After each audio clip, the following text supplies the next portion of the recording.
పెళ్ళైన 2 ఏళ్ళకి మాకు బాబు పుట్టాడు.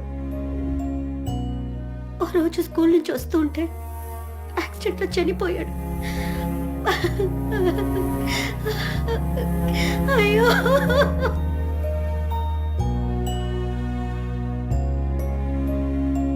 తిను.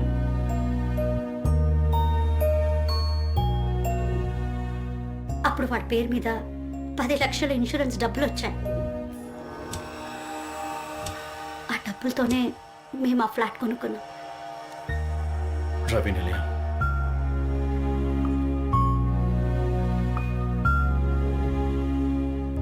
నా కొడుకు చావులో వాడు డబ్బులు చూశాడు. డబ్బులు మనిషిని మృగంగా మారుస్తుంది. వాడు అలాగే మారిపోయాడు. ఇదంతా చూస్తుంటే చాలా రిస్క్గా ఉంది సార్. ఇందులో రిస్కే ఉందయ్యా. అనాథ పిల్లల్ని దత్తత తీసుకుంటాం, అందరూ మనల్ని గొప్పలుగా చూస్తారు. బయట వాడిని కాన్వెంట్లో జాయిన్ చేస్తాం, లోపల వాడిపోయిన ఒక 5-6 ఇన్సూరెన్స్ పాలసీలు తీసుకుంటాం. 2 ఏళ్ళు మనం కళ్ళు మూసుకుంటే వాటి వల్ల మనకి 20 లక్షలు వస్తాయి. చెత్త నుంచి కరెంట్ వచ్చినట్టు ఈ అనాథల నుంచి మనకి లక్షల్లో ఆదాయం వస్తుంది. మీరేం టెన్షన్ పడక్కర్లేదు. ఇన్సూరెన్స్లు, యాక్సిడెంట్లు నేను చూసుకుంటాను. మీరు చేయాల్సిందల్లా జస్ట్ వాళ్ళని కుక్క పిల్లల్ని పెంచినట్టు పెంచితే చాలు. వచ్చే ప్రాఫిట్లో 50-50. ఫైనల్గా ఒక విషయం గుర్తుంచుకోండి, ఈ డీల్ గురించి ఎవరితోనే డిస్కస్ చేయకూడదు, మీ భార్యలతో కూడా. ఎందుకంటే అమ్మ పేగును తెంచినంత ఈజీగా అమ్మ ప్రేమను తెంచలేం. అర్థమైంది కదా? Be careful.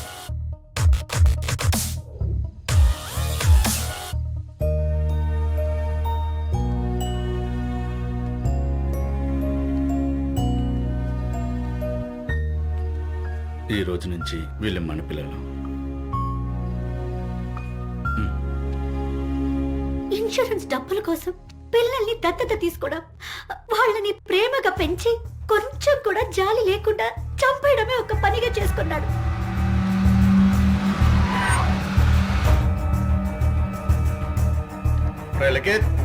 టైం అవుతుంది, రారా.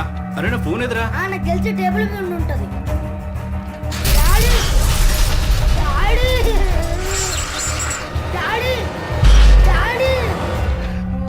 ఫోన్ మర్చిపోయి తేడానికి వెళ్ళాను. అలా సంతోషంగా ఉన్న ఒక టైంలో 2 రోజుల తర్వాత ఆయన సడన్ గా ఒక మార్పు కనిపించింది. నీకెన్నిసార్లు చెప్పాలి? ఇన్సూరెన్స్ డబ్బులు రాగా నీకు ఇచ్చేస్తాను. అంతవరకు నాకు ఫోన్ చేయకు.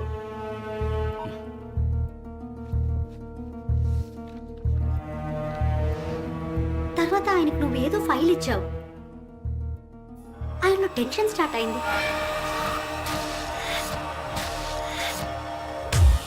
రైట్, వాడు ఫైల్ నాకు ఇచ్చాడు కాబట్టి సరిపోయింది.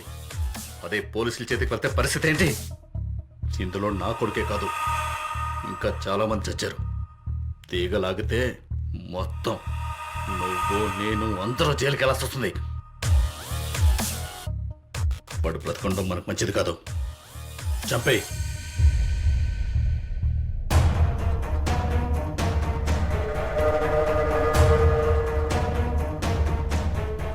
వెళ్ళాలి అని అనుకున్నాను, కానీ వాణ్ణి మాత్రం వదలాలి అనిపించలేదు. ఏంటి, నువ్వు ఇంకా పడుకోలేదా? ఏంటిది? ఇది నీకు ఎలా వచ్చింది? ఇదిగో, నా కొడుకుని చెప్పింది నువ్వే కదా?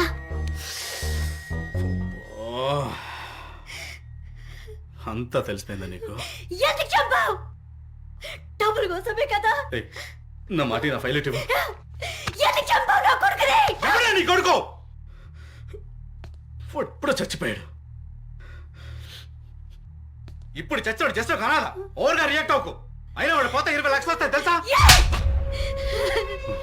2 నెలలు పెంచుకున్న కుక్క పిల్ల చచ్చిపోతేనే ఎంత బాధపడతాం. అలాంటిది కొడుకులా పెంచుకున్నాం.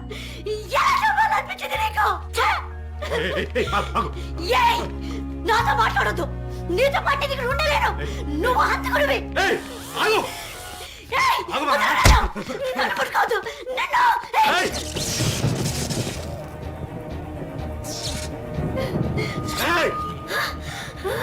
మీద 50 లక్షల ఇన్సూరెన్స్ ఉంది. నువ్వు పోయినా నాకే లాభం. చంపుదామా? రా, చంపు! నన్ను చంపు! చంపేరా! నన్ను చంపు! చంపు! వద్దు, వద్దు, వద్దు, వద్దు. కింద పెట్టు, కింద పెట్టు, కింద పెట్టు. వద్దు, వద్దు.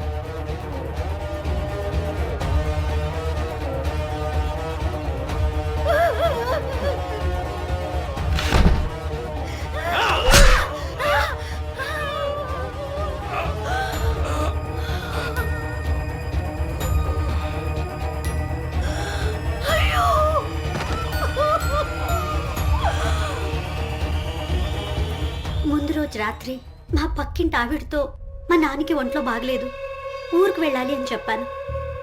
ఆవిడ కూడా అదే చెప్పింది.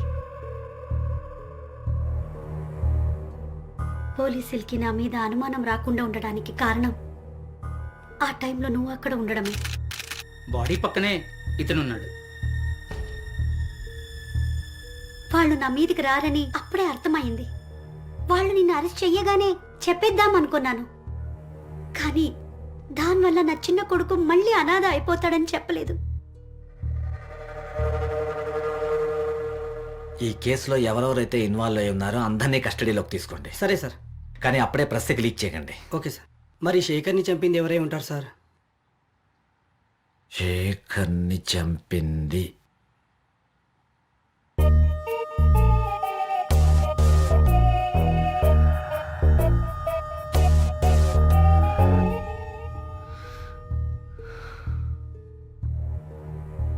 కేసు ఇంకా క్లోజ్ అవ్వలేదండి. ఆ ఎస్ఐకి పాటికి మీ ఆయన్ని చంపింది కిల్లర్ కాదని తెలిసే ఉంటుంది. ఖచ్చితంగా మళ్ళీ ఎంక్వైరీ స్టార్ట్ చేస్తాడు. ఆయన ఇప్పుడు మీ దగ్గరకు వస్తాడు. జాగ్రత్త, కామ్గా ఉండండి. ఈ రోజుతో కేసు క్లోజ్ అయిపోయినట్టు. దాని తర్వాత నేను నమస్తే అండి.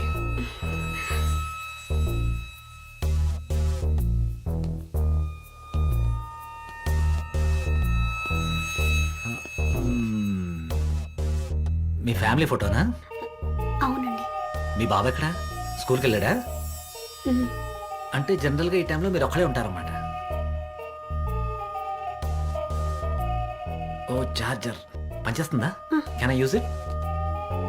రామ రామ హరే హరే 101. దీన్ని పట్టుకో. Okay sir. ఓ ఫ్రూట్స్ నేను తీసుకొచ్చా. Thank you. ప్లీజ్ ప్లీజ్ కూర్చోండి.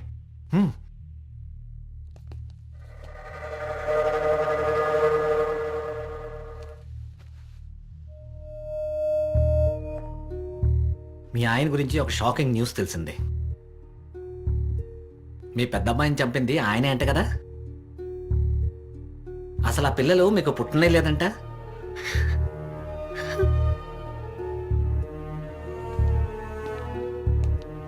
మీ పిల్లలంటే మీకు బాగా ప్రేమ కదా?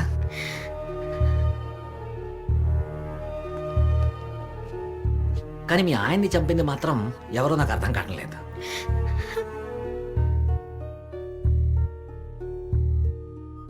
ఆ అవసరం ఎవరికి ఉండొచ్చు? కిల్లర్కా? వాడు ఎవరిని ఫ్రీగా చంపడం. పైగా మీ ఆయన వాడికి డబ్బులు ఇస్తున్నాడు. No chance. ఎవరు చంపుంటారు అని ఆలోచిస్తుంటే ఆ అవసరం మీకు తప్ప ఇంకా ఎవరికీ లేదని అనిపించింది. నేను బాగా ఆలోచిస్తే అదే కరెక్ట్ అనిపిస్తుంది. మీ నాన్నగారిని చూడ్డానికి బయటికి వెళ్ళే టైంలో బస్సులు కానీ ట్రైన్లు కానీ ఏమీ లేవు. మరి ఎలా వెళ్దాం అనుకున్నారు?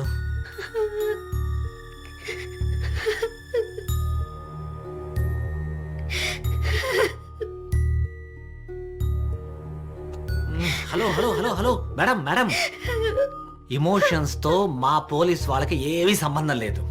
ఎవరు చంపారు, ప్రూఫ్ ఏంటి, అవి దొరకగానే కేసు క్లోజ్ చేస్తాం. మీరు ఒప్పుకుంటే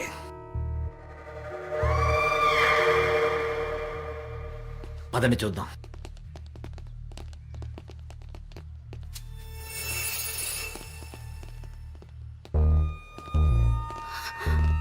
ఏం జరిగింది?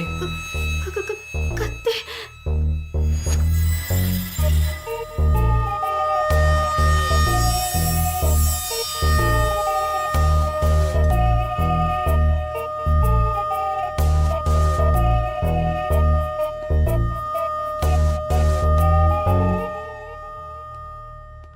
సార్ రండి sir. Sit sit sit sit sit. Mohan, ఆ రోజు మర్డర్ జరిగినప్పుడు కత్తి చూశానన్నా. చూడు, ఇది అదే కత్తా? సార్ ఇదే sir. Sir exactly same. Sure? Sir పక్కా సార్. సార్ ఎక్కడ దొరికింది సార్ ఇది? Thank you. సార్ ఎక్కడ దొరికింది సార్? చెప్పండి సార్. Take rest. సార్ నాకు చెప్పండి సార్. పదండ్రా. సార్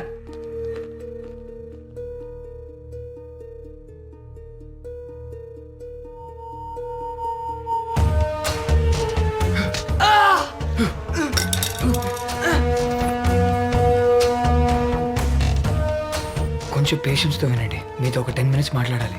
క్రిటికేర్ హాస్పిటల్లో బ్లడ్ డొనేట్ చేయడానికి వచ్చాను.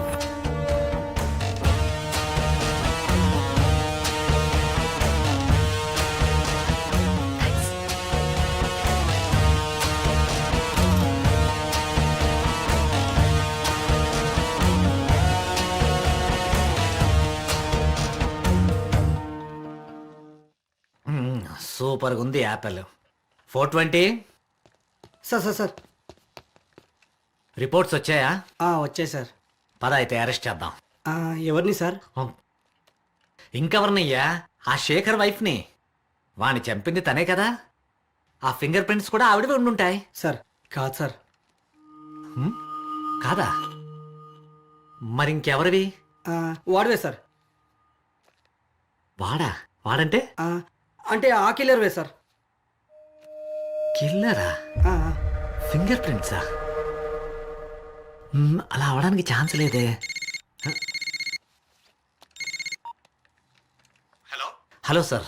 ఏమయ్యా, కేసు కంప్లీట్ అయిందా? అయిపోయింటే సార్.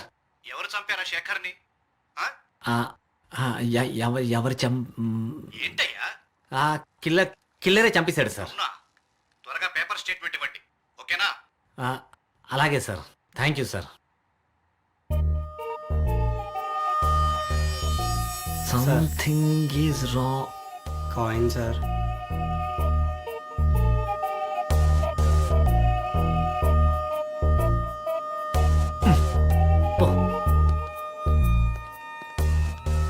ఎక్కడ మిస్టేక్ జరిగి ఉంటుంది? ఏ సంబంధం లేకపోయినా మీరు నాకు హెల్ప్ చేశారండి. చాలా థ్యాంక్స్. తప్పు చేసిన వాళ్ళు జైలుకి వెళ్ళాలి. నా దృష్టిలో మీరు ఏ తప్పు చేయలేదు. మీ అబ్బాయిని బాగా చూసుకోండి. సరే అండి, థ్యాంక్ యూ. It's okay.